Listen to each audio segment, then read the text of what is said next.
ਭਾਰਤ ਵਿੱਚ ਇੱਕ ਭਗਤੀ ਕਾਲ ਦਾ ਦੌਰ ਰਿਹਾ ਹੈ, ਜਿਸ ਵਿੱਚ ਸਮਸਤ ਭਾਰਤ ਵਿੱਚ ਥਾਂ ਥਾਂ 'ਤੇ ਉੱਗੇ ਭਗਤ ਬ੍ਰਹਮ ਗਿਆਨੀ ਪੈਦਾ ਹੋਏ। ਉਹਨੂੰ ਆਮ ਦਾਰਸ਼ਨਿਕ ਭਗਤੀ ਕਾਲ ਕਹਿੰਦੇ ਨੇ। ਬੰਗਾਲ ਵਿੱਚ ਜੈਦੇਵ ਹੋਏ, ਮਹਾਰਾਸ਼ਟਰ ਵਿੱਚ ਸ਼੍ਰੀ ਨਾਮਦੇਵ, ਉੱਤਰੀ ਭਾਰਤ ਵਿੱਚ ਕਬੀਰ, ਰਾਮਾਨੰਦ, ਪਰਮਾਨੰਦ, ਰਵਿਦਾਸ ਜੈਸੇ ਉੱਗੀਆਂ ਹਸਤੀਆਂ ਨੇ ਭਗਤੀ ਭਾਵ ਦੇ ਗੀਤ ਗਾ ਕੇ ਹਿਰਦਿਆਂ ਨੂੰ ਅੰਦੋਲਿਤ ਕੀਤਾ। ਉੱਥੇ ਪੰਜਾਬ ਵਿੱਚ ਬਾਬਾ ਫਰੀਦ ਦੇ ਅਮਰ ਕਲਾਮ ਨੇ ਅਮਰ ਜ਼ਿੰਦਗੀ ਦੀ ਪ੍ਰੇਰਨਾ ਦਿੱਤੀ। ਭਗਤ ਸਿਰਮੌਰ ਸ਼੍ਰੀ ਰਵਿਦਾਸ ਜੀ ਮਹਾਰਾਜ ਚਮਾਰ ਘਰਾਣੇ ਨਾਲ ਤਾਲੁਕ ਰੱਖਦੇ ਨੇ ਔਰ ਉਸ ਜ਼ਮਾਨੇ 'ਚ ਜਦ ਆਪ ਨੇ ਭਗਤੀ ਭਾਵਨਾ ਦੇ ਗੀਤ ਆਰੰਭ ਕੀਤੇ, ਸ਼ੂਦਰਾਂ ਲਈ, ਖਾਸ ਕਰਕੇ ਚਮਾਰਾਂ ਲਈ ਧਾਰਮਿਕ ਮੰਦਰਾਂ ਦੇ ਦਰਵਾਜ਼ੇ ਬੰਦ ਸਨ। ਪੂਰਬਲੇ ਸੰਸਕਾਰਾਂ ਦੇ ਕਾਰਨ ਰਵਿਦਾਸ ਜਨਮ ਤੋਂ ਹੀ ਭਗਤੀ ਭਾਵ ਤੇ ਹਲੀਮ ਤਬੀਅਤ ਦੇ ਮਾਲਕ ਸਨ। ਆਪ ਦੀ ਮਾਤਾ ਦਾ ਨਾਂ ਇਤਿਹਾਸਕਾਰਾਂ ਨੇ ਧੁਰਬਿਨੀਆ ਲਿਖਿਆ ਹੈ ਔਰ ਪਿਤਾ ਦਾ ਨਾਂ ਰਾਮ। ਜਨਮ ਤੋਂ ਹੀ ਸੀਲ ਸੁਭਾਅ, ਹਸਮੁਖ, ਹਲੇਮ ਤਬੀਅਤ ਆਪ ਦੇ ਬਚਪਨੇ ਦੇ ਨਿਖਾਰ ਤੇ ਗੁਣ ਸਨ। ਸਹਿਜੇ ਸਹਿਜੇ ਉਮਰ ਦੇ ਵਧਣ ਦੇ ਨਾਲ ਨਾਲ ਆਪ ਦਾ ਭਗਤੀ ਭਾਵ ਵੀ ਵੱਧਦਾ ਗਿਆ, ਆਪ ਦਾ ਈਸ਼ਵਰੀ ਗਿਆਨ ਵੀ ਵੱਧਦਾ ਗਿਆ ਔਰ ਆਪ ਦੀ ਈਸ਼ਵਰੀ ਲਗਨ ਨੇ ਵੀ ਵਾਧਾ ਕੀਤਾ। ਪੇਸ਼ੇ ਕਰਕੇ ਚੂੰਕਿ ਪਿਤਾ ਚਮਾਰ ਸਨ ਔਰ ਚਮੜੇ ਦਾ ਕੰਮ ਕਰਦੇ ਸਨ, ਨਵੀਆਂ ਜੁੱਤੀਆਂ ਬਣਾਉਂਦੇ ਸਨ ਔਰ ਮੋਏ ਹੋਏ ਢੋਰਾਂ ਦਾ ਚਮੜਾ ਲਾ ਕੇ ਖਲੜੀ ਪਕਾ ਕੇ ਉਹ ਬਕਾਇਦਾ ਚਮੜੇ ਦਾ ਵਪਾਰ ਵੀ ਕਰਦੇ ਸਨ। ਸ਼੍ਰੀ ਰਵਿਦਾਸ ਨੇ ਵੀ ਪੇਸ਼ਾ ਪਿਤਾ ਤੋਂ ਹੀ ਅਪਣਾਇਆ, ਲਿਹਾਜ਼ਾ ਆਪ ਨੇ ਬਨਾਰਸ ਦੀ ਚੌਕ ਵਿੱਚ ਬੈਠ ਕੇ ਜੁੱਤੀਆਂ ਗੰਢਣਾ ਇਹ ਪੇਸ਼ਾ ਅਖਤਿਆਰ ਕੀਤਾ। ਲੇਕਿਨ ਕਮਾਲ ਦੀ ਗੱਲ ਇਹ ਹੈ ਕਿ ਆਪ ਦਾ ਇਹ ਧੰਦਾ ਵੀ ਧਰਮ ਹੀ ਸੀ। ਜਿਤਨੀ ਦੇਰ ਵਿੱਚ ਆਪ ਲੋੜਵੰਦ ਦੀ ਜੁੱਤੀ ਗੰਢਦੇ ਸਨ, ਉਤਨੀ ਦੇਰ ਵਿੱਚ ਪ੍ਰਭੂ ਗੀਤ ਸੁਣਾ ਕੇ, ਪ੍ਰਭੂ ਚਰਚਾ ਸੁਣਾ ਕੇ ਅਗਲੇ ਦਾ ਦਿਲ ਦਿਮਾਗ ਵੀ ਪ੍ਰਭੂ ਨਾਲ ਗੰਢ ਦਿੰਦੇ ਸਨ। ਜੁੱਤੀ ਗੰਢਣਾ ਤੇ ਦਿਲ ਦਿਮਾਗ ਨੂੰ ਪ੍ਰਭੂ ਨਾਲ ਗੰਢਣਾ ਇਹ ਇੱਕੋ ਹੀ ਸਮੇਂ ਚੱਲਦਾ ਸੀ। ਧੰਦੇ ਦੇ ਉੱਤੇ ਧਰਮ ਦੀ ਮੋਹਰ ਸੀ, ਜਿਸ ਕਰਕੇ ਧੰਦਾ ਪਵਿੱਤਰ ਹੋ ਗਿਆ ਸੀ, ਪਾਵਨ ਹੋ ਗਿਆ ਸੀ। ਆਪ ਨੇ ਆਪਣੀ ਬਾਣੀ ਵਿੱਚ ਆਪਣੇ ਪੇਸ਼ੇ ਨੂੰ ਤੇ ਆਪਣੀ ਜ਼ਾਤ ਨੂੰ ਛੁਪਾਇਆ ਨਹੀਂ ਹੈ। ਆਪ ਸਾਫ਼ ਕਹਿੰਦੇ ਨੇ, ਮੇਰੀ ਜਾਤ ਕਮੀਨੀ, ਪਾਤ ਕਮੀਨੀ, ਓਛਾ ਜਨਮ ਹਮਾਰਾ, ਤੁਮ ਸਰਨਾਗਤ ਰਾਜਾ ਰਾਮਚੰਦ ਕਹੇ ਰਵਿਦਾਸ ਚਮਾਰਾ। ਇਹ ਗੱਲ ਵੱਖਰੀ ਹੈ ਕਿ ਹਰ ਜ਼ਾਤ, ਹਰ ਵਰਨ ਵਿੱਚ ਭਗਤ ਬ੍ਰਹਮ ਗਿਆਨੀ ਪੈਦਾ ਹੋਏ, ਲੇਕਿਨ ਇਸ ਦੇਸ਼ ਦੀ ਵਿਪਰੀਤੀ ਅਨੁਸਾਰ ਬਣਾਇਆ ਹੋਇਆ ਵਰਨ ਵੰਡ, ਉਹਦੀਆਂ ਜੜ੍ਹਾਂ ਇਤਨੀਆਂ ਮਜ਼ਬੂਤ ਸਨ ਕਿ ਅਗਰ ਕੋਈ ਚਮਾਰ ਘਰਾਣੇ ਵਿੱਚ ਬ੍ਰਹਮ ਗਿਆਨੀ ਪੈਦਾ ਹੋ ਜਾਏ ਤਾਂ ਚਮਾਰ ਹੀ ਅਕਸਰ ਉਸ ਦੇ ਆਲੇ ਦੁਆਲੇ ਬੈਠਦੇ ਸਨ, ਬਾਕੀ ਦੂਰ ਹੀ ਰਹਿੰਦੇ ਸਨ ਔਰ ਇਹ ਅੱਜ ਤੱਕ ਵੀ ਦੇਖਣ ਨੂੰ ਮਿਲਦਾ ਹੈ। ਤਮਾਮ ਜੁਲਾਹੇ ਕਬੀਰ ਦੇ ਕੋਲ ਜਾ ਬੈਠੇ ਔਰ ਇਸੇ ਤਰੀਕੇ ਨਾਲ ਛਿੰਬਿਆਂ ਨੇ ਨਾਮਦੇਵ ਨੂੰ ਆਪਣਾ ਧਾਰਮਿਕ ਮੁਖੀ ਮੰਨ ਲਿਆ। ਇਹ ਵੀ ਇੱਕ ਤਰੀਕੇ ਨਾਲ ਉਹ ਜੋ ਬਣੀ ਹੋਈ ਵਰਨ ਵੰਡ ਦੀ ਪਰੰਪਰਾ ਸੀ, ਉਹਦੀ ਹੀ ਸੂਖਸ਼ਮ ਰੂਪ ਵਿੱਚ ਮਨੌਤ ਹੈ। ਦਰਅਸਲ ਮਨੁੱਖ ਜ਼ਿਆਦਾ ਧਨ ਤੋਂ ਪ੍ਰਭਾਵਿਤ ਹੁੰਦਾ ਹੈ। ਧਨਵਾਨ ਘਰਾਣੇ 'ਚ ਅਗਰ ਕੋਈ ਬ੍ਰਹਮ ਗਿਆਨੀ ਪੈਦਾ ਹੋਇਆ ਹੈ ਤਾਂ ਫਿਰ ਉਹ ਅਵਤਾਰ ਕਹਿਲਾਇਆ ਹੈ, ਤੇ ਗਰੀਬ ਦੇ ਘਰ ਵਿੱਚ ਅਗਰ ਕੋਈ ਬ੍ਰਹਮ ਗਿਆਨੀ ਪੈਦਾ ਹੋਇਆ ਹੈ ਤੇ ਉਹਨੂੰ ਭਗਤ ਤੇ ਮੰਨਿਆ ਹੈ, ਪਰ ਬਹੁਤ ਲੰਬੀ ਚੌੜੀ ਇਕੱਠ ਭੀੜ ਉਸ ਦੇ ਆਲੇ ਦੁਆਲੇ ਇਕੱਠੀ ਨਹੀਂ ਹੋ ਸਕੀ। ਮਹਾਤਮਾ ਬੁੱਧ ਦੇ ਨਾਲੋਂ ਰਵਿਦਾਸ ਦਾ ਗਿਆਨ ਘੱਟ ਨਹੀਂ ਹੈ। ਸ਼੍ਰੀ ਰਾਮ ਦੇ ਨਾਲੋਂ ਰਵਿਦਾਸ ਦੀ ਸੋਚਣੀ ਤੇ ਮਰਿਆਦਾ ਘੱਟ ਨਹੀਂ ਹੈ। ਕ੍ਰਿਸ਼ਨ ਦੇ ਗੀਤਾਂ ਨਾਲੋਂ ਰਵਿਦਾਸ ਦੇ ਗੀਤ ਕੋਈ ਕਮਜ਼ੋਰ ਨਹੀਂ ਨੇ, ਪਰ ਉਹ ਰਾਜ ਘਰਾਣਿਆਂ ਨਾਲ ਤਾਲੁਕ ਰੱਖਦੇ ਨੇ, ਰਾਜਪੁੱਤਰ ਨੇ। ਇਸ ਵਾਸਤੇ ਉਹ ਅਵਤਾਰ ਕਲਾਏ। ਇਹ ਚਮਾਰ ਘਰਾਣੇ 'ਚ ਪੈਦਾ ਹੋਇਆ, ਚਮਾਰਾਂ ਦਾ ਪੁੱਤਰ ਹੈ। ਭਗਤ ਮੰਨਿਆ ਵੀ ਤਾਂ ਵੀ ਬਹੁਤ ਟੇੜੇ ਵਿੰਗੇ ਢੰਗ ਨਾਲ। ਆਮ ਭਗਤਾਂ ਦੀ ਤਰ੍ਹਾਂ ਆਪ ਦਾ ਜੀਵਨ ਵੀ ਅਨੇਕਾਂ ਤਰ੍ਹਾਂ ਦੇ ਸੰਘਰਸ਼ ਤੋਂ ਲੰਘਿਆ। ਸਮਾਜਿਕ ਸਤਲ ਦਾ ਸੰਘਰਸ਼ ਖੜਾ ਹੋ ਗਿਆ ਔਰ ਧਾਰਮਿਕ ਵਿਰੋਧਤਾ ਵੀ ਕਰਨ ਵਾਸਤੇ ਤਰ੍ਹਾਂ ਤਰ੍ਹਾਂ ਦੇ ਪ੍ਰੋਹਤ ਆੜੇ ਆਏ। ਔਰ ਆਮ ਹੈ, ਸ੍ਰੇਸ਼ਟ ਪੁਰਸ਼ਾਂ ਦੀ ਤਰ੍ਹਾਂ ਇਹਨਾਂ ਦੇ ਉੱਤੇ ਵੀ ਝੂਠੇ ਦੂਸ਼ਣ ਲੱਗਦੇ ਰਹੇ। ਇੱਕ ਆਮ ਗਾਥਾ ਹੈ ਕਿ ਆਪ ਦੇ ਗੀਤਾਂ ਤੋਂ, ਆਪ ਦੀਆਂ ਵਿਚਾਰਾਂ ਤੋਂ ਪ੍ਰਭਾਵਿਤ ਹੋਈ ਝਾਲਾਵਾੜ ਦੀ ਮਹਾਰਾਣੀ। ਉਸਨੇ ਝਾਲਾਵਾੜ ਆਪ ਨੂੰ ਬੁਲਾਇਆ। ਰਵਿਦਾਸ ਜੀ ਉਸ ਦੀ ਭਗਤੀ ਭਾਵਨਾ ਵੇਖ ਕੇ, ਉਹਦੀ ਸ਼ਰਧਾ ਵੇਖ ਕੇ ਪਹੁੰਚੇ। ਰਵਿਦਾਸ ਦੀ ਆਮਦ ਦੇ ਵਿੱਚ ਝਾਲਾਵਾੜ ਦੀ ਮਹਾਰਾਣੀ ਨੇ ਬ੍ਰਹਮ ਭੋਜ ਕੀਤਾ। ਤਮਾਮ ਬ੍ਰਾਹਮਣਾਂ ਨੂੰ ਨੌਤਾ ਦਿੱਤਾ।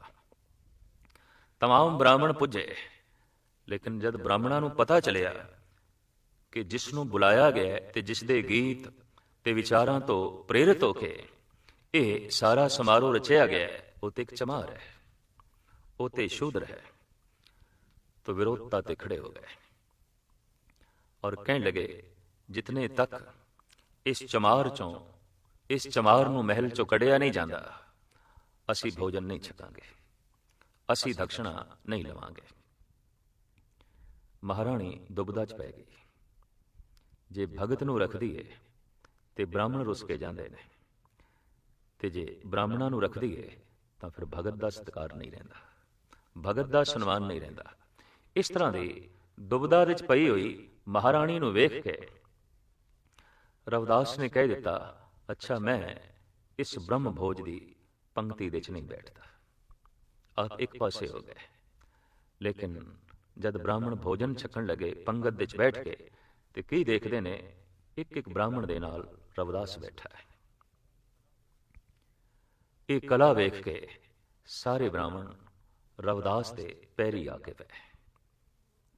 इत्थे ही रविदास नूं कहना पिया, ऐसी लाल तुझ बिन कौन करे, गरीब निवाज गुसैया मेरो माथे छतर धरे।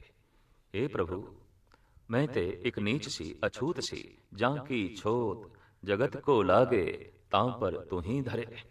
जिसदी छोत लोकी मनदे सन, जिन्हों अछूत करके लोकी ठुकरांदे सन, उहदे सिर दे उत्ते तू माण सन्मान दा छतर रख दिता। इस तरह की माण वडियाई परिपूर्ण परमात्मा ने रविदास नूं बख्शिश की। और हकीकत है कि भगतां नूं हमेशा ही प्रभु सन्मान देंदा रहा, वडियाई देंदा रहा। एक दफा बनारस दे विच आप दी ब्राह्मणां नाल चर्चा हुई, चर्चा की मुठभेड़। विप्र ब्राह्मणां ने, पुरोहितां ने साफ कह दिता कि चमार दा कोई हक नहीं किसी नूं धार्मिक उपदेश देना, चमार दा कोई हक नहीं पूजा पाठ करना। उस वक्त रविदास कहते ने कि मैं हुण पावन हाँ, पवित्र हाँ, भावें मेरा पेशा चमड़े दी जुतियां बनाना है, लेकिन फिर भी मैं पावन हाँ, पवित्र हाँ। कैसे? रविदास ने यह भी कह दिता कि तुसी पावन नहीं हो, मैं पावन हाँ, तुसी पवित्र नहीं हो, मैं पवित्र हाँ। इस नाल ते उत्तेजित होना ही सी सारे पुरोहित लोगों ने। तो रविदास बड़े सुंदर नाल ढंग नाल पुरोहितां नूं समझांदे ने। आप फरमान करदे ने, सुरसरी सल कृत बार नी रे, ते संत जन करत नह पान। अगर गंगा दे जल दी शराब बनाई जाए ते किसी संत दे अगों पेश की जाए, ते संत ने कह देना, ठीक है ये गंगा जल दी बनाई गई है, पर गंगा जल नहीं रहा, वो शराब हो गया, अपवित्र हो गया, मैं नहीं पियांगा। संत ठोकर मार देगा, चाहे वो शराब गंगा दे जल दी क्यों नहीं बनी हुई। सुरसरी सल कृत बार नी रे, ते संत जन करत न पान। सुरा अपवित्र नत अवर जल रे, सुरसरी मिलत न होत आनंद। ओही शराब दी बोतल जे वगदी हुई गंगा दे उंडेल दिती जाए, तो उस गंगा दा जल संत पीवेगा भी सही, संत इशनान भी करेगा। क्यों कि हुण गंदे नाले ते गंदी शराब गंगा दे मिल के गंगा दा रूप धारण कर चुके ने। हू बहु रविदास ने कहा, भावें तुसी निर्मल गंगा दी तरह सी, लेकिन हुण तुसी शराब दी तरह बन गए हो, गंगा तो वख हो। भावें मैं शराब दी बोतल दी तरह सी, पर मैं गंगा दे लीन होके ਗੰਗਾ ਦਾ ਰੂਪ ਹੋ ਗਿਆ, ਪਾਵਨ ਹੋ ਗਿਆ, ਪਵਿੱਤਰ ਹੋ ਗਿਆ। ਭਾਵੇਂ ਮੈਂ ਅਛੂਤ ਘਰਾਣੇ 'ਚ ਪੈਦਾ ਹੋਇਆ ਤਾਂ ਵੀ ਮੈਂ ਪਵਿੱਤਰ ਹਾਂ, ਭਾਵੇਂ ਤੁਸੀਂ ਬ੍ਰਾਹਮਣ ਘਰ ਦੇ ਜਨਮੇ ਹੋ ਤਾਂ ਵੀ ਅਛੂਤ ਹੋ। ਇਸ ਢੰਗ ਦੀ ਹੌਸਲਾਮੰਦ ਔਰ ਬੜੇ ਦਾਰਸ਼ਨਿਕ ਢੰਗ ਨਾਲ ਗੱਲ ਕਰਨੀ ਇਸ ਗੱਲ ਤੋਂ ਸਬੂਤ ਹੈ ਕਿ ਇਹ ਵਿਦਿਆ ਅਨੁਭਵੀ ਸੀ। ਦਰਅਸਲ ਵਿਦਿਆ ਹੁੰਦੀ ਹੀ ਦੋ ਤਰ੍ਹਾਂ ਦੀ ਹੈ, ਇੱਕ ਤੇ ਉਹ ਕਿਤਾਬੀ ਵਿਦਿਆ, ਅਕਸ਼ਰੀ ਵਿਦਿਆ, ਇੱਕ ਉਹ ਜੋ ਅਨੁਭਵੀ ਵਿਦਿਆ ਹੈ। ਕਿਤਾਬੀ ਵਿਦਿਆ ਇੰਜ ਹੈ ਜੈਸੇ ਹੌਜ਼ ਦਾ ਪਾਣੀ, ਔਰ ਅਨੁਭਵੀ ਵਿਦਿਆ ਐਸੀ ਹੈ ਜੈਸੇ ਝਰਨਿਆਂ ਦਾ ਜਲ ਜੋ ਪਹਾੜਾਂ ਦੇ ਚੋਂ ਸੋਮੇ ਨਿਕਲਦੇ ਨੇ। ਈਸ਼ਵਰ ਦਾ ਚਿੰਤਨ ਕਰਦਿਆਂ ਕਰਦਿਆਂ ਜਦ ਮਨੁੱਖ ਦੀ ਸੁਰਤ ਈਸ਼ਵਰ ਦੇ 'ਚ ਲੀਨ ਆਉਂਦੀ ਹੈ ਤੇ ਉਹਦੇ ਅੰਦਰੋਂ ਗਿਆਨ ਦੇ ਝਰਨੇ ਫੁੱਟ ਪੈਂਦੇ ਨੇ। ਚੌਕ ਦੇ 'ਚ ਬੈਠੇ ਆਪ ਜੁੱਤੀਆਂ ਗੰਢ ਰਹੇ ਸਨ। ਇੱਕ ਜੁੱਤੀ ਗੰਢਾਉਣ ਆਇਆ, ਉਹਨੇ ਤਰਕ ਖੜੀ ਕਰ ਦਿੱਤੀ, ਬਈ ਸੁਣ ਚਮਾਰਾ, ਆਖਰ ਗੰਢਦਾ ਤੇ ਤੂੰ ਜੁੱਤੀਆਂ ਹੀ ਹੈ, ਭਗਤ ਕਿਹੜੀ ਗੱਲ ਦਾ ਬਣਿਆ ਹੈ।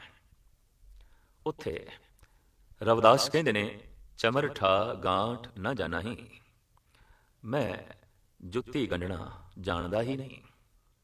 ਲੋਕ ਗਠਾਵੇਂ ਪਨਹੀ, ਲੋਕ ਗਠਾਉਂਦੇ ਨੇ ਪੈਰਾਂ ਦੀ ਜੁੱਤੀ, ਜਦ ਕਿ ਮੈਂ ਜੁੱਤੀ ਗੰਢਣਾ ਜਾਣਦਾ ਹੀ ਨਹੀਂ। ਔਰ ਅਖੀਰ ਦੇ 'ਚ ਸ਼ਬਦ ਵਿੱਚ ਕਹਿੰਦੇ ਨੇ, ਲੋਕ ਗੰਠ ਗੰਠ ਖਰਾਬ ਗੋਚਾ, ਹੋਂ ਬਿਨ ਗੰਠੇ ਜਾਏ ਪਹੁੰਚਾ। ਬਹੁਤ ਕੀਮਤੀ ਗੱਲ ਰਹਿਸ ਤੇ ਰਮਜ਼ ਦੇ 'ਚ ਸ਼੍ਰੀ ਰਵਿਦਾਸ ਜੀ ਮਹਾਰਾਜ ਕਹਿ ਗਏ ਨੇ। ਆਪ ਕਹਿੰਦੇ ਨੇ, ਸਰੀਰ ਇੱਕ ਚਮੜੇ ਦੀ ਮੜੀ ਹੋਈ ਜੁੱਤੀ ਤੇ ਹੈ, ਹੋਰ ਕੀ ਹੈ। ਔਰ ਐਸਾ ਹੁੰਦਾ ਹੈ ਕਿ ਕਦੀ ਪੁੱਤਰਾਂ ਨਾਲੋਂ ਟੁੱਟਦੀ ਹੈ ਤੇ ਬੰਦਾ ਫਿਰ ਗੰਢਦਾ ਹੈ, ਮਿੱਤਰਾਂ ਨਾਲ ਟੁੱਟਦੀ ਹੈ ਬੰਦਾ ਫਿਰ ਗੰਢਦਾ ਹੈ, ਭਰਾਵਾਂ ਨਾਲ ਟੁੱਟਦੀ ਹੈ ਬੰਦਾ ਫਿਰ ਗੰਢਦਾ ਹੈ, ਪਤਨੀ ਨਾਲ ਟੁੱਟਦੀ ਹੈ, ਪਤੀ ਨਾਲ ਟੁੱਟਦੀ ਹੈ, ਔਰ ਟੁੱਟਣ ਤੇ ਫਿਰ ਬੰਦਾ ਉਸ ਨੂੰ ਗੰਢਦਾ ਹੈ। ਰਵਿਦਾਸ ਕਹਿੰਦੇ, ਮੈਂ ਦੇਖਦਾ ਇਹ ਜੁੱਤੀ ਰੋਜ਼ ਟੁੱਟਦੀ ਹੈ, ਇਹ ਜੁੱਤੀ ਲੋਕੀ ਰੋਜ਼ ਗੰਢਾਉਂਦੇ ਨੇ। ਲੋਕ ਗੰਠ ਗੰਠ ਖਰਾਬ ਗੋਚਾ, ਲੋਕ ਇਸ ਤਰ੍ਹਾਂ ਇਸ ਜੁੱਤੀ ਨੂੰ ਰੋਜ਼ ਗੰਢਾ ਗੰਢਾ ਕੇ ਖੱਜਲ ਖੁਆਰ ਹੋ ਰਹੇ ਨੇ, ਪਰੇਸ਼ਾਨ ਹੋ ਰਹੇ ਨੇ, ਦੁਖੀ ਹੋ ਰਹੇ ਨੇ। ਹੋਂ ਬਿਨ ਗੰਠੇ ਜਾਏ ਪਹੁੰਚਾ, ਮੈਂ ਬਿਨਾਂ ਗੰਢਿਆਂ ਹੀ ਪ੍ਰਮਾਤਮਾ ਦੇ ਦਰ ਤੇ ਪਹੁੰਚ ਗਿਆ, ਅਕਾਲ ਪੁਰਖ ਦੇ ਦਰ ਤੇ ਪਹੁੰਚ ਗਿਆ। ਮੈਂ ਕਿਸੇ ਨਾਲ ਵੀ ਨਹੀਂ ਗੰਢੀ, ਔਰ ਮੈਂ ਐਸੇ ਅਕਾਲ ਪੁਰਖ ਪ੍ਰਮਾਤਮਾ ਨਾਲ ਗੰਢ ਪਾਈ ਹੈ ਜਿਹੜੀ ਟੁੱਟਦੀ ਨਹੀਂ। ਤੋਰੀ ਨਾ ਟੂਟੇ ਛੋਰੀ ਨਾ ਛੂਟੇ, ਐਸੀ ਮਾਧੋ ਖਿੰਚਤ ਨੇ, ਸਾਚੀ ਪ੍ਰੀਤ ਹਮ ਤੁਮ ਸਿਉ ਜੋਰੀ, ਤੁਮ ਸਿਉ ਜੋਰ ਅਵਰ ਸੰਗ ਤੋਰੀ। ਇਹ ਭਗਤ ਰਵਿਦਾਸ ਜੀ ਮਹਾਰਾਜ ਦਾ ਸ਼ਬਦ ਹੈ। ਆਪ ਇਸ ਸ਼ਬਦ ਵਿੱਚ ਕਹਿੰਦੇ ਨੇ, ਤੁਮਰੇ ਭਜਨ ਕਟੇ ਜਮ ਫਾਸਾ, ਭਗਤ ਹੇਤ ਗਾਵੇ ਰਵਿਦਾਸਾ। ਭਗਤੀ ਭਾਵ ਨਾਲ, ਹੇ ਪ੍ਰਭੂ ਮੈਂ ਤੇਰੇ ਗੀਤ ਗਾ ਰਿਹਾ, ਕਿਉਂਕਿ ਮੈਨੂੰ ਇਹ ਬੋਧ ਹੋਇਆ ਕਿ ਤੇਰਾ ਭਜਨ, ਤੇਰੇ ਭਗਤੀ ਭਾਵਨਾ ਦੇ ਭਰੇ ਹੋਏ ਗੀਤ ਜਮਾਂ ਦੀ ਫਾਈ ਨੂੰ ਕੱਟ ਦਿੰਦੇ ਨੇ। ਜਮਾਂ ਦੀ ਫਾਈ, ਜਨਮਾਂ ਦੀ ਫਾਈ, ਬਾਰ-ਬਾਰ ਜੰਮਣਾ, ਬਾਰ-ਬਾਰ ਮਰਨਾ। ਦਰਅਸਲ ਇਸ ਦੇਸ਼ ਦੇ ਵਿੱਚ ਜਿਤਨੇ ਵੀ ਧਾਰਮਿਕ ਮਤ ਭਗਤ ਸੰਤ ਪੈਦਾ ਹੋਏ ਨੇ, ਉਹਨਾਂ ਨੇ ਸਭ ਤੋਂ ਵੱਡਾ ਦੁੱਖ ਹੀ ਮੰਨਿਆ ਬਾਰ-ਬਾਰ ਦਾ ਜੰਮਣਾ ਤੇ ਬਾਰ-ਬਾਰ ਦਾ ਮਰਨਾ। ਜੰਮਣ ਮਰਨਾ ਬਹੁਤ ਵੱਡਾ ਦੁੱਖ, ਤੇ ਸਭ ਤੋਂ ਵੱਡਾ ਸੁਖ ਪਰਮ ਆਨੰਦ ਕੀ, ਜਨਮ ਮਰਨ ਦੀ ਨਿਵਰਤੀ, ਜਨਮ ਮਰਨ ਤੋਂ ਛੁਟਕਾਰਾ। ਸਾਹਿਬਾਂ ਦੀ ਬਾਣੀ ਦਾ ਫੈਸਲਾ ਸਾਹਿਬ ਗੁਰੂ ਅਰਜਨ ਦੇਵ ਜੀ ਮਹਾਰਾਜ ਫਰਮਾਉਂਦੇ ਨੇ, ਪ੍ਰਭ ਜਨਮ ਮਰਨ ਨਿਵਾਰ, ਹਾਰ ਭਰਿਓ ਦੁਆਰ। ਦਰਅਸਲ ਇਸ ਨੂੰ ਸਭ ਤੋਂ ਵੱਡਾ ਦੁੱਖ ਕਿਉਂ ਮੰਨਿਆ ਗਿਆ? ਜੈਸੇ ਕੋਈ ਇੱਕ ਪਹਿਲੀ ਕਲਾਸ ਦੇ ਵਿੱਚ ਬੱਚਾ ਪੜ੍ਹ ਰਿਹਾ ਹੈ, ਸਾਲ ਮਿਹਨਤ ਕਰਕੇ ਉਹ ਦੂਜੀ 'ਚ ਆਇਆ ਹੈ, ਤੀਜੀ 'ਚ ਆਇਆ ਹੈ, ਚੌਥੀ 'ਚ ਆਇਆ ਹੈ, ਪੰਜਵੀਂ 'ਚ ਆਇਆ ਹੈ। ਇਸ ਤਰ੍ਹਾਂ ਲਗਾਤਾਰ 9-10 ਸਾਲ ਮਿਹਨਤ ਕਰਕੇ ਅੱਜ ਬੈਠਾ ਹੈ 10ਵੀਂ ਕਲਾਸ ਦੇ 'ਚ, ਤੇ ਉਸ ਨੂੰ ਕਹਿ ਦਿੱਤਾ ਜਾਏ ਬਈ ਕੱਲ ਤੋਂ ਤੂੰ ਪਹਿਲੀ ਕਲਾਸ ਦੇ 'ਚ ਬੈਠ, ਜਿਹੜੀਆਂ ਕਿਤਾਬਾਂ ਪੜ੍ਹ ਚੁੱਕਿਆ ਹੈ ਉਹ ਫਿਰ ਪੜ੍ਹ, ਜਿਨ੍ਹਾਂ ਕਲਾਸਾਂ 'ਚੋਂ ਤੂੰ ਲੰਘ ਚੁੱਕਿਆ ਹੈ ਫਿਰ ਲੰਘ। ਇਹ ਤੇ ਉਸ ਬੱਚੇ ਲਈ ਸਭ ਤੋਂ ਵੱਡਾ ਦੁੱਖ ਹੈ, ਇਹ ਤੇ ਉਸ ਬੱਚੇ ਲਈ ਸਭ ਤੋਂ ਵੱਡਾ ਕਲੇਸ਼ ਹੈ। ਮਨੁੱਖ ਦਾ ਜਨਮ ਹੁੰਦਾ ਹੈ, ਪੰਗੂੜੇ 'ਚ ਖੇਡਦਾ ਹੈ, ਦੁੱਧ ਚੁੰਗਦਾ ਹੈ, ਅਚੇਤ ਅਵਸਥਾ ਦੇ 'ਚ ਪਿਆ ਰਹਿੰਦਾ ਹੈ, ਸਹਿਜੇ ਸਹਿਜੇ ਵੱਡਾ ਹੁੰਦਾ ਹੈ, ਖਿਡੌਣਿਆਂ ਨਾਲ ਖੇਡਦਾ ਹੈ, ਹੋਰ ਵੱਡਾ ਹੁੰਦਾ ਹੈ, ਬਾਲ ਸਕਾ ਛੋਟੇ ਛੋਟੇ ਬਾਲਕਾਂ ਨਾਲ ਖੇਡਦਾ ਹੈ, ਹੋਰ ਵੱਡਾ ਹੁੰਦਾ ਹੈ, ਸਕੂਲ ਜਾਂਦਾ ਹੈ, ਵਿਦਿਆਲੇ ਜਾਂਦਾ ਹੈ, ਵਿਦਿਆ ਪੜ੍ਹਦਾ ਹੈ, ਫਿਰ ਜਵਾਨ ਹੁੰਦਾ ਹੈ, ਵਿਆਹਿਆ ਜਾਂਦਾ ਹੈ, ਫਿਰ ਉਸਦੇ ਬੱਚੇ ਹੁੰਦੇ ਨੇ, ਕੰਮ ਧੰਦਿਆਂ ਦੇ 'ਚ ਇਹ ਪ੍ਰਵਿਰਤ ਹੁੰਦਾ ਹੈ, ਸੁੱਖ ਦੁੱਖ ਦੇ 'ਚ ਇਹ ਜੀਵਨ ਬਤੀਤ ਕਰਦਾ ਹੈ। ਅੱਜ ਬੁੱਢਾ ਹੋ ਗਿਆ ਹੈ ਤੇ ਫਿਰ ਅੱਜ ਮਰਨ ਲੱਗਿਆ ਹੈ, ਤੇ ਇਹਨੂੰ ਹੁਣ ਕੋਈ ਆਖੇ ਤੂੰ ਮਰ ਕੇ ਫਿਰ ਬੱਚਾ ਬਣਨਾ ਹੈ, ਤੂੰ ਫਿਰ ਖਿਡੌਣਿਆਂ ਦੀ ਖੇਡ ਖੇਡਣੀ ਹੈ, ਤੂੰ ਫਿਰ ਅਚੇਤ ਅਵਸਥਾ ਵਿੱਚ ਪਿਆ ਰਹਿਣਾ ਹੈ। ਤੂੰ ਫਿਰ ਛੋਟੇ ਛੋਟੇ ਬੱਚਿਆਂ ਨਾਲ ਖੇਡਣਾ ਹੈ। ਤੂੰ ਫਿਰ ਸਹਿਜੇ ਸਹਿਜੇ ਵੱਡੇ ਹੋ ਕੇ ਵਿਦਿਆਲੇ ਜਾਣਾ ਹੈ। ਤੂੰ ਫਿਰ ਜਵਾਨ ਹੋਣਾ ਹੈ। ਤੂੰ ਫਿਰ ਵਿਆਹਿਆ ਜਾਣਾ ਹੈ। ਤੂੰ ਫਿਰ ਕੰਮ ਧੰਦਿਆਂ ਦੇ ਵਿੱਚ ਪਰਵਿਰਤ ਹੋਣਾ ਹੈ। ਤੇ ਇਸ ਤਰ੍ਹਾਂ ਦੁੱਖ ਸੁੱਖ ਦੇ ਜੀਵਨ ਬਤੀਤ ਕਰਦਿਆਂ ਤੂੰ ਫਿਰ ਬੁੱਢੇ ਹੋਣਾ ਹੈ ਤੇ ਤੂੰ ਫਿਰ ਮਰ ਜਾਣਾ ਹੈ। ਇਹ ਤੇ ਸਭ ਤੋਂ ਵੱਡਾ ਦੁੱਖ ਹੈ। ਜਿਨ੍ਹਾਂ ਕਲਾਸਾਂ ਚੋਂ ਲੰਘ ਚੁੱਕੇ ਹਾਂ ਉਹਨਾਂ ਚੋਂ ਫਿਰ ਲੰਘੀਏ। ਜਿਨ੍ਹਾਂ ਕਿਤਾਬਾਂ ਨੂੰ ਪੜ੍ਹ ਚੁੱਕੇ ਹਾਂ ਉਹ ਫਿਰ ਪੜ੍ਹੀਏ। ਭਗਤ ਰਵਿਦਾਸ ਜੀ ਮਹਾਰਾਜ ਨੇ ਇਹ ਪ੍ਰਾਰਥਨਾ ਕੀਤੀ ਹੈ, ਬਹੁਤ ਜਨਮ ਵਿਛਰੇ ਥੇ ਮਾਧੋ, ਇਹ ਜਨਮ ਤੁਮਾਰੇ ਲੇਖੇ, ਕਹਿ ਰਵਿਦਾਸ ਆਸ ਲਗ ਜਿਉ, ਚਿਰ ਭਇਓ ਦਰਸ਼ਨ ਦੇਖੇ। ਇਹ ਪ੍ਰਭੂ, ਬਹੁਤ ਜਨਮ ਮੈਂ ਵਿਛੜਿਆ ਹੀ ਰਿਹਾ, ਜੰਮਦਾ ਰਿਹਾ, ਮਰਦਾ ਰਿਹਾ, ਜਨਮਦਾ ਰਿਹਾ, ਮਰਦਾ ਰਿਹਾ। ਭਾਰਤ ਵਿੱਚ ਜਿਤਨੇ ਭਗਤ ਸੰਤ ਪੈਦਾ ਹੋਏ ਨੇ ਉਹਨਾਂ ਨੇ ਇਸ ਢੰਗ ਨਾਲ ਪੁਨਰ ਜਨਮ ਨੂੰ ਮੰਨਿਆ ਹੈ। ਤੇ ਭਾਰਤ ਤੋਂ ਬਾਹਰ ਅਗਰ ਕਿਸੇ ਨੇ ਪੁਨਰ ਜਨਮ ਨੂੰ ਮੰਨਿਆ ਹੈ ਤਾਂ ਉਹ ਕੇਵਲ ਸੂਫੀ ਫਕੀਰ ਹੀ ਨੇ। ਜੈਸੇ ਕਿ ਸ਼ਮਸ ਤਬਰੇਜ਼ ਦਾ ਕਹਿਣਾ ਹੈ, ਬਾਜ਼ ਆਮਦਮ ਤਾ ਯਾਰ ਰਾ ਮਹਿਮਾ ਕੁਨਮ। ਮੈਂ ਬਾਰ ਬਾਰ ਇਸ ਦੁਨੀਆ ਤੇ ਆਇਆ ਤਾਂ ਕਿ ਖੁਦਾ ਨੂੰ ਆਪਣੇ ਘਰ ਦਾ ਮਹਿਮਾਨ ਬਣਾ ਸਕਾਂ, ਆਪਣੇ ਘਰ ਦੇ ਚ ਲਿਆ ਸਕਾਂ। ਤੇ ਸ਼ਮਸ ਤਬਰੇਜ਼ ਕਹਿੰਦੇ ਨੇ, ਮੇਰਾ ਹਰ ਜਨਮ ਵਿਅਰਥ ਚਲਾ ਜਾਂਦਾ ਰਿਹਾ। ਉਹ ਤੇ ਇੱਥੇ ਤੱਕ ਕਹਿੰਦੇ ਨੇ ਕਿ ਜਦ ਮੈਂ ਸੁਰਤ ਨੂੰ ਪਿੱਛੇ ਲੈ ਜਾਣਾ ਤੇ ਮੈਨੂੰ 9 ਮਾਵਾਂ ਦਿਖਾਈ ਦਿੰਦੀਆਂ ਨੇ ਜਿਨ੍ਹਾਂ ਦੀ ਗੋਦ ਵਿੱਚ ਮੈਂ ਖੇਡ ਚੁੱਕਿਆ, ਜਿਨ੍ਹਾਂ ਨੇ ਪਾਲ ਪੋਸ ਕੇ ਮੈਨੂੰ ਵੱਡਾ ਕੀਤਾ ਸੀ। ਸੁਰਤ ਹੋਰ ਪਿੱਛੇ ਕੀਤੀ ਜਾਏ ਤਾਂ ਹੋਰ ਅਨੇਕਾਂ ਮਾਵਾਂ ਵੀ ਦਿਖਾਈ ਦੇ ਸਕਦੀਆਂ ਨੇ। ਦਰਅਸਲ ਅਧਿਆਤਮਕ ਸ਼ਕਤੀ ਨਾਲ ਜਦ ਬੰਦਾ ਸੁਰਤ ਅੱਗੇ ਕਰਦਾ ਹੈ ਤੇ ਭਵਿਸ਼ ਦੀ ਗੱਲ ਕਰ ਸਕਦਾ ਹੈ, ਪਿੱਛੇ ਕਰੇ ਤਾਂ ਉਹ ਭੂਤਕਾਲ ਦੀ ਗੱਲ ਵੀ ਕਰ ਸਕਦਾ ਹੈ। ਜੈਸੇ ਕਿ ਗੁਰੂ ਗੋਬਿੰਦ ਸਿੰਘ ਜੀ ਮਹਾਰਾਜ ਨੇ ਵਿਚਿਤ੍ਰ ਨਾਟਕ ਦੀ ਕਥਾ ਦੇ ਵਿੱਚ ਸਾਫ਼ ਕਿਹਾ ਕਿ ਮੈਂ ਹੇਮਕੁੰਡ ਦਾ ਤਪੀਸ਼ਵਰ ਸੀ, ਮੈਂ ਉੱਥੇ ਬੈਠ ਕੇ ਤਪ ਕਰਦਾ ਰਿਹਾ। ਇਹ ਸਾਹਿਬਾਂ ਦਾ ਪਿਛੋਕੜ ਹੈ। ਆਪ ਪਿਛੋਕੜ ਦੇ ਚ ਰਿਸ਼ੀ ਸਨ, ਤਪੀਸ਼ਵਰ ਸਨ, ਜਪੀਸ਼ਵਰ ਸਨ, ਔਰ ਉਹ ਵੀ ਹੇਮਕੁੰਡ ਦੇ ਜਪੀਸ਼ਵਰ, ਹੇਮਕੁੰਡ ਦੇ ਤਪੀਸ਼ਵਰ। ਇੱਕ ਗੱਲ ਸਪਸ਼ਟ ਹੋ ਗਈ, ਅਧਿਆਤਮਕ ਸ਼ਕਤੀ ਨਾਲ ਅਗਾਂਹ ਪਿਛਾਂ ਵੇਖਿਆ ਜਾ ਸਕਦਾ ਹੈ। ਤੋ ਰਵਿਦਾਸ ਵੀ ਪੁਨਰ ਜਨਮ ਦਾ ਪੂਰਾ ਬੋਧ ਰੱਖਦੇ ਨੇ, ਗਿਆਨ ਰੱਖਦੇ ਨੇ। ਸ਼ਮਸ ਤਬਰੇਜ਼ ਕਹਿੰਦੇ ਨੇ ਕਿ ਮੇਰਾ ਹਰ ਜਨਮ ਇਸ ਢੰਗ ਨਾਲ ਨਿਸਫਲ ਚਲਾ ਗਿਆ। ਇੱਕ ਦਿਨ ਐਸਾ ਹੋਇਆ ਕਿ ਜਿਸ ਨੂੰ ਮੈਂ ਆਵਾਜ਼ਾਂ ਮਾਰਦਾ ਸੀ, ਜਿਹਨੂੰ ਆਪਣੇ ਮੈਂ ਹਿਰਦੇ ਦੇ ਘਰ ਵਿੱਚ ਮਹਿਮਾਨ ਬਣਾਉਣਾ ਚਾਹੁੰਦਾ ਸੀ, ਉਹ ਮਹਿਮਾਨ ਬਣਨ ਲਈ ਰਾਜ਼ੀ ਹੋ ਗਿਆ। ਮੇਰੀ ਖੁਸ਼ੀ ਦੀ ਕੋਈ ਇੰਤਹਾ ਨਾ ਰਹੀ। ਔਰ ਪ੍ਰਭੂ, ਉਹ ਖੁਦਾ ਮੇਰੇ ਨਾਲ ਚੱਲ ਕੇ ਮੇਰੇ ਦੁਆਰ ਤੱਕ ਆਇਆ। ਮੈਂ ਕਿਹਾ ਅੰਦਰ ਪ੍ਰਵੇਸ਼ ਕਰਵਾਓ। ਖੁਦਾ ਨੇ ਕਿਹਾ ਨਹੀਂ, ਅੰਦਰ ਵੇਖ ਮੇਰੇ ਬੈਠਣ ਦੀ ਥਾਂ ਹੈ ਕਿ ਨਹੀਂ। ਕਹਿੰਦੇ ਨੇ ਸ਼ਮਸ ਤਬਰੇਜ਼ ਅੰਦਰ ਜਾਤੀ ਜਦ ਮਾਰਦੇ ਨੇ ਤੇ ਜਿਸ ਸਿੰਘਾਸਣ ਤੇ ਬਿਠਾਣਾ ਸੀ ਖੁਦਾ ਨੂੰ, ਉੱਥੇ ਕ੍ਰੋਧ ਬੈਠਾ ਹੈ, ਉੱਥੇ ਲੋਭ ਬੈਠਾ ਹੈ, ਉੱਥੇ ਹੰਕਾਰ ਬੈਠਾ ਹੈ। ਤੇ ਜਦ ਧੱਕੇ ਮਾਰ ਕੇ ਰਵਿਦਾਸ ਸ਼ਮਸ ਤਬਰੇਜ਼ ਉਹਨਾਂ ਨੂੰ ਕੱਢਦੇ ਨੇ ਤੇ ਖੁਦਾ ਨੂੰ ਕਹਿੰਦੇ ਨੇ ਆ ਅੰਦਰ।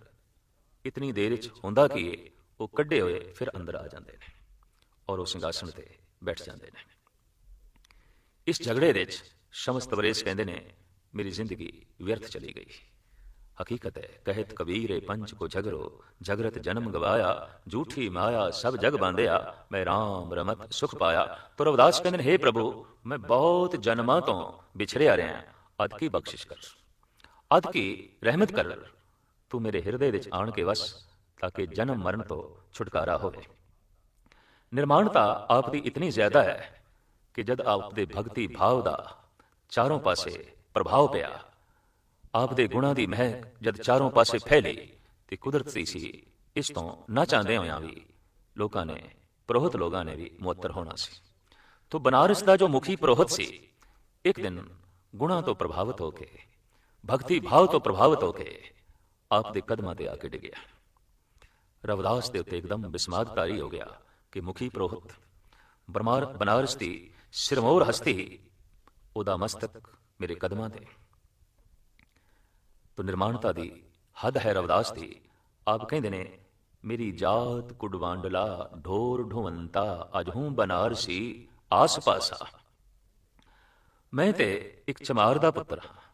ਮੇਰਾ ਜਨਮ ਉਸ ਘਰਾਣੇ ਵਿੱਚ ਹੋਇਆ ਹੈ ਜਿਹੜੇ ਮੋਏ ਹੋਏ ਢੋਰਾਂ ਦੀ ਖੱਲ ਲਾਂਦੇ ਨੇ। ਔਰ ਅਜਹੂੰ ਬਨਾਰਸੀ ਆਸ ਪਾਸਾ, ਉਤੇ ਅੱਜ ਵੀ ਬਨਾਰਸ ਦੇ ਆਲੇ ਦੁਆਲੇ ਮੇਰੀ ਜ਼ਾਤ ਦੇ ਬੰਦੇ ਮੋਏ ਹੋਏ ਢੋਰਾਂ ਦੀ ਖੱਲ ਲਾਂਦੇ ਨੇ। ਮੇਰੀ ਜਾਤ ਕੁਟਬਾਂਡਲਾ ਢੋਰ ਢੋਵੰਤਾ, ਅਜਹੂੰ ਬਨਾਰਸੀ ਆਸ ਪਾਸਾ, ਪਰ ਅਬ ਵਿਪਰਤੇ ਪ੍ਰਧਾਨ ਕਰੇ ਡੰਡੌਤ, ਤੇਰੇ ਨਾਏ ਸਰਣਾਏ ਰਵਿਦਾਸ ਦਾਸਾ। हे ਪ੍ਰਭੂ, ਹੁਣ ਤੇ ਪ੍ਰਧਾਨ ਵਿਪਰ ਮੁਖੀ ਪੁਰੋਹਤ ਮੈਨੂੰ ਸਜਦਾ ਕਰਦਾ ਹੈ, ਮੈਨੂੰ ਮੱਥਾ ਟੇਕਦਾ ਹੈ, ਪਰ हे ਪ੍ਰਭੂ, ਇਹ ਮੈਨੂੰ ਨਹੀਂ ਮੱਥਾ ਟੇਕ ਰਿਹਾ, ਇਹ ਤੈਨੂੰ ਹੀ ਮੱਥਾ ਟੇਕ ਰਿਹਾ ਹੈ, ਕਿਉਂਕਿ ਤੂੰ ਮੇਰੇ ਹਿਰਦੇ 'ਚ ਆਣ ਕੇ ਵਸਿਆ ਹੈ। ਜਿਸ ਦਿਨ ਦਾ ਤੂੰ ਮੇਰੇ ਹਿਰਦੇ 'ਚ ਆਣ ਕੇ ਵਸਿਆ ਹੈ, ਉਸ ਦਿਨ ਦਾ ਮੈਂ ਚਮਾਰ ਨਹੀਂ, ਬ੍ਰਾਹਮਣ ਹੋ ਗਿਆ। ਉਸ ਦਿਨ ਦਾ ਮੈਂ ਅਛੂਤ ਨਹੀਂ, ਪਾਵਨ ਹੋ ਗਿਆ। ਉਸ ਦਿਨ ਦਾ ਮੈਂ ਤੁੱਛ ਨਹੀਂ, ਸ੍ਰੇਸ਼ਟ ਹੋ ਗਿਆ। ਔਰ ਉਸ ਦਿਨ ਦਾ ਮੈਂ ਇਹ ਵੀ ਮਹਿਸੂਸ ਕਰ ਰਿਹਾ ਕਿ ਹੁਣ ਤੇਰੇ ਤੇ ਮੇਰੇ ਵਿੱਚ ਕੋਈ ਅੰਤਰਾ ਵੀ ਨਹੀਂ ਰਿਹਾ। ਤੋਹੀ ਮੋਹੀ ਅੰਤਰ ਕੈਸਾ, ਕਨਕ ਕਟਕ ਜਲ ਤਰੰਗ ਜੈਸਾ। ਇਹ ਤੇ ਇਤਨਾ ਹੀ ਭੇਦ ਹੈ ਜੈਸੇ ਸੋਨਾ ਤੇ ਸੋਨੇ ਦੇ ਗਹਿਣੇ। ਲੇਕਿਨ ਇਹ ਭੇਦ ਵੀ ਮੇਰਾ ਮਿਟ ਗਿਆ। ਇਸ ਤੋਂ ਪਹਿਲੇ ਮੈਂ ਭਰਮ ਦੇ ਜ਼ਰੂਰ ਸੀ। ਮਾਧਵੇ ਕਿਆ ਕਹੀਏ ਭ੍ਰਮ ਐਸਾ, ਜੈਸਾ ਮਾਨੀਏ ਹੋਏ ਨ ਤੈਸਾ। ਨਰਪਤ ਏਕ ਸਿੰਘਾਸਨ ਸੋਇਆ, ਸੁਪਨੇ ਭਇਆ ਬਿਖਾਰੀ। ਅਛਤ ਰਾਜ ਬਿਛਰਤ ਦੁਖ ਪਾਇਆ, ਸੋਗਤ ਭਈ ਹਮਾਰੀ। ਇਹ ਅਵਸਥਾ ਮੇਰੀ ਰਹੀ ਹੈ ਜੈਸੇ ਕੋਈ ਰਾਜਾ ਸੌਂ ਜਾਏ ਤੇ ਸੁਪਨੇ 'ਚ ਬਿਖਾਰੀ ਹੋ ਜਾਏ ਤੇ ਦਰ ਦਰ ਭਿਕਸ਼ਾ ਮੰਗੇ ਤੇ ਦੁਖੀ ਹੋ ਰਿਹਾ ਹੋਵੇ, ਬੇਚੈਨ ਹੋ ਰਿਹਾ ਹੋਵੇ, ਰੋ ਰਿਹਾ ਹੋਵੇ। ਹੈ ਤੇ ਉਹ ਰਾਜਾ, ਪਰ ਨੀਂਦ ਕਰਕੇ ਬਿਖਾਰੀ ਬਣ ਗਿਆ ਹੈ। ਤੇ ਹਰ ਮਨੁੱਖ ਰਾਮ ਦੀ ਹੀ ਅੰਸ਼, ਪ੍ਰਭੂ ਦੀ ਹੀ ਅੰਸ਼, ਪਰ ਅਗਿਆਨ ਵਸ ਹੋ ਕੇ ਆਪਣੇ ਆਪ ਨੂੰ ਇਹ ਸਰੀਰ ਸਮਝ ਬੈਠਾ ਹੈ ਔਰ ਜਨਮ ਮਰਨ ਦੇ ਦੁੱਖ ਨੂੰ ਸਹਾਰਨ ਵਾਲਾ ਮਨ ਬੈਠਾ ਹੈ। ਸੰਸਾਰ ਦੀਆਂ ਵਿਪਤਾਵਾਂ ਸਹਿੜ ਬੈਠਾ ਹੈ। ਜਿਸ ਦਿਨ ਗਿਆਨ ਉਦੇ ਆਉਂਦਾ ਹੈ, ਜਿਸ ਦਿਨ ਪ੍ਰਕਾਸ਼ ਆਉਂਦਾ ਹੈ, ਉਸ ਦਿਨ ਇਸ ਨੂੰ ਪਤਾ ਚੱਲਦਾ ਹੈ। ਜਿਸ ਦਿਨ ਜਾਗਰਤ ਅਵਸਥਾ ਪ੍ਰਾਪਤ ਹੁੰਦੀ ਹੈ, ਉਸ ਦਿਨ ਇਸ ਨੂੰ ਬੋਧ ਆਉਂਦਾ ਹੈ, ਮੈਂ ਤੇ ਰਾਜਾ ਹਾਂ, ਬਿਖਾਰੀ ਨਹੀਂ, ਮੈਂ ਤੇ ਸ਼ਹਿਨशाह। तो नरपत एक सिंहासन सोया, सुपने भया भिखारी। अछत राज बिछरत दुख पाया, सोगत भई हमारी। राज भयंग प्रसंग जैसे हैं, अब कछ मर्म जनाया। अनेक कटक जैसे भूल परे, अब कहते कहन ना आया। बड़ा सुंदर उदाहरण देता है कि गली दे चों एक मनुख लंघिया जा रहा है, रस्सी पई है, अंधेरा है, तो अंधेरे ने भरम पैदा किया। भरम ने रस्सी नूं सप बना दिता ਤੇ ਜਦ ਰੱਸੀ ਸੱਪ ਬਣ ਗਈ ਤਾਂ ਸੱਪ ਨੇ ਡਰ ਪੈਦਾ ਕਰ ਦਿੱਤਾ ਤੇ ਜਦ ਡਰ ਪੈਦਾ ਹੋ ਗਿਆ ਤਾਂ ਚੱਲਣਾ ਰੁਕ ਗਿਆ, ਸਫ਼ਰ ਰੁਕ ਗਿਆ। ਕਿਸੇ ਨੇ ਲਾਲਟੈਨ ਆ ਕੇ ਜਲਾਈ ਤੇ ਲਾਲਟੈਨ ਦੇ ਰੋਸ਼ਨ ਹੁੰਦਿਆਂ ਅੰਧੇਰਾ ਚਲਾ ਗਿਆ, ਅੰਧੇਰਾ ਚਲਾ ਗਿਆ, ਭਰਮ ਚਲਾ ਗਿਆ, ਭਰਮ ਚਲਾ ਗਿਆ ਤਾਂ ਸੱਪ ਵੀ ਚਲਾ ਗਿਆ, ਸੱਪ ਚਲਾ ਗਿਆ ਤਾਂ ਡਰ ਵੀ ਚਲਾ ਗਿਆ, ਔਰ ਡਰ ਚਲਾ ਗਿਆ ਤਾਂ ਸਫ਼ਰ ਦਾ ਜੋ ਹੈ ਹੋਣਾ ਵੀ ਜਾਰੀ ਹੋ ਗਿਆ। ਕਦਮ ਚੱਲਣੇ ਆਰੰਭ ਹੋ ਗਏ, ਪੈਰ ਰੁਕੇ ਹੋਏ ਚੱਲ ਪਏ।